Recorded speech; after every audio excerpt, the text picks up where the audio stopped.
शिव, शव और शमशान से आखिर क्यों और क्या है अघोरियों का रिश्ता? अघोरी एक ऐसा नाम है जिसे सुनते ही सभी के मन में एक डर और सुरसरी सी बच जाती है। आपकी आंखों के सामने एक ऐसी तस्वीर उभर के आती है जिसकी लंबी लंबी जटाएं हैं, जिसका शरीर हमेशा भस्म से लिपटा रहता है और गले में मूंड मालाएं पहनी हों, माथे पर चंदन का लेप और उसके ऊपर उभरा हुआ तिलक, जो शमशान में मिलते हों और जो शव को अपना आहार मानते हों और अपने आप को शिव का परम भक्त भी मानते हैं। पर सच में अघोरी ऐसे होते हैं या ये सब एक मिथक है? अघोरी का मतलब होता है वो लोग जो संसार की किसी भी वस्तु को घोर यानी विभत्स नहीं मानते, इसलिए ना तो वो किसी वस्तु से घृणा करते हैं और ना ही प्रेम। इनमें ना तो कोई मोह है ना किसी चीज की माया। ये लोग सबको एक सम्मान देखते हैं। ये लोग उससे भी प्यार करते हैं जिनसे इंसान बह खाते हैं, जैसे शव या शमशान, कफन, मुर्दे का मांस आदि। हिंदू धार्मिक ग्रंथों में भगवान शिव को अघोरनाथ भी कहा गया है, इसलिए अघोरी भी शिवजी जी के रूप की पूजा करते हैं। बाबा भैरवनाथ भी अघोरी के भक्त हैं। भगवान शिव को अघोर पंथ का संचालक माना जाता है। अघोरी भी जीवन भर इसी राह पर चलते हुए वे लोग अंत में मोक्ष को प्राप्त करते हैं।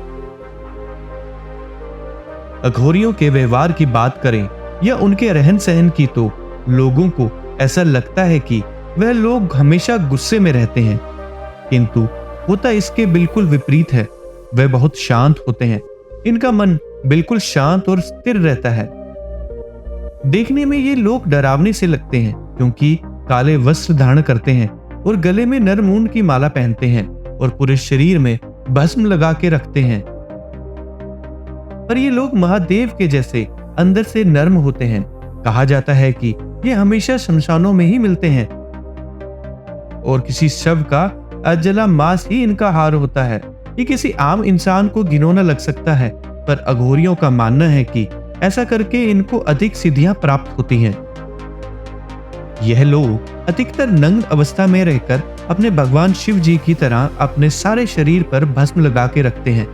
यह मानते हैं कि यह शरीर तो नश्वर है, एक दिन इसने भी राख हो जाना है और इसी से मिल जाना है। एक तथ्य यह भी है कि भस्म को अपने शरीर में मलकर शरीर के रोम छिद्र बंद हो जाते हैं, जिससे अघोरियों को ना सर्दी में ठंड लगती है ना गर्मी में गर्मी, क्योंकि गर्मियों में भस्म शरीर में नमी बनाकर रखती है और कीड़े मच्छरों को भी भस्म से दूर रखती है। दोस्तों, अघोरियों के बारे में प्रचलित है कि ये अक्सर आपको शमशान और शव के पास बैठकर साधना करते ही दिखेंगे। ये लोग शिव की कड़ी साधना करते हैं और इस साधना को एक पैर पर खड़े होकर करते हैं और रात को वही शमशान में बैठकर हवन भी करते हैं। कहा जाता है कि अघोरी शमशान में सन्नाटे में जाकर तंत्र क्रिया भी करते हैं। इनका मानना होता है कि शमशान में शिव का वास है और अघोरी तो शिव के उपासक होते हैं और शिव साधना में हमेशा लीन रहते हैं।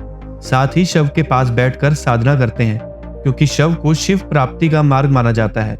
शमशान में शिव का वास होने के कारण इनका मानना है कि ऐसे में मोक्ष जल्दी प्राप्त होता है।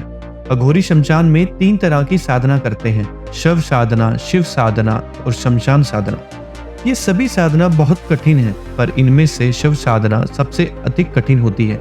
कहा जाता है कि शव पूजा में मुर्दे जीवित होने के बाद बात करना शुरू करते हैं। शव साधना में अघोरी शव के ऊपर बैठकर साधना करते हैं। यह साधना इतनी शक्तिशाली है कि यदि सफल हो जाए तो साधक देवताओं से भी ज्यादा अधिक शक्तिशाली हो जाता है। वह नाम लेकर व्यक्ति की मृत्यु तक कर सकता है। शव साधना को खुले में तो बिल्कुल भी नहीं किया जाता। गुफाओं में बैठकर बाबा और अघोरी शव साधना करते हैं। इस साधना के लिए शव जरूरी होता है।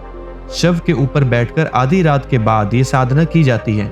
ऐसा बोला जाता है कि यदि कोई अज्ञानी व्यक्ति इस साधना को करता है तो शव उसकी जान तक ले सकता है। अगर आपने अघोरियों को देखा होगा तो आपने पाया होगा कि उनके पास हमेशा एक इंसानी खोपड़ी यानी नरमुंड जरूर रहती है। अघोरी मानव खोपड़ियों को भोजन के पात्र के रूप में इस्तेमाल करते हैं, जिस कारण इन्हें कपालिक कहा जाता है। इसके पीछे पौराणिक कहानी यह है कि एक बार शिव ने ब्रह्मा जी का सर काट दिया था, और उनका सर लेकर उन्होंने पूरे ब्रह्मांड के चक्कर लगाए थे। बस तब से अघोरी भी शिव के अनुयायी हो गए। तब से वह अपने साथ नरमुंड रखते हैं। अघोरी सिर्फ गाय का मांस नहीं खाते, बाकी ये सब कुछ खा सकते हैं, चाहे फिर वो मानव मल हो या फिर किसी मुर्दे का मांस। दोस्तों, पर ऐसा नहीं है कि ये लोग सिर्फ मांस ही खाते हैं। अगर कोई इनको पूड़ी, खीर, हलवा, सब्जी भी खिला दे तो वो भी खा जाएंगे। जाते जाते आपको बता दें कि भगवान शिव की नगरी काशी में सबसे अधिक अघोरी बाबा रहते हैं, क्योंकि यहाँ पर खुद शिव के साथ 84 घाट मौजूद हैं, जो कि रात होते ही ये स्थान अघोरी बाबाओं का महत्वपूर्ण स्थान बन जाता है। यहाँ पर भारी मात्रा में अघोरी बाबा तपस्या और ध्यान करने आते हैं। आशा है आपको ये वीडियो अच्छी लगी होगी।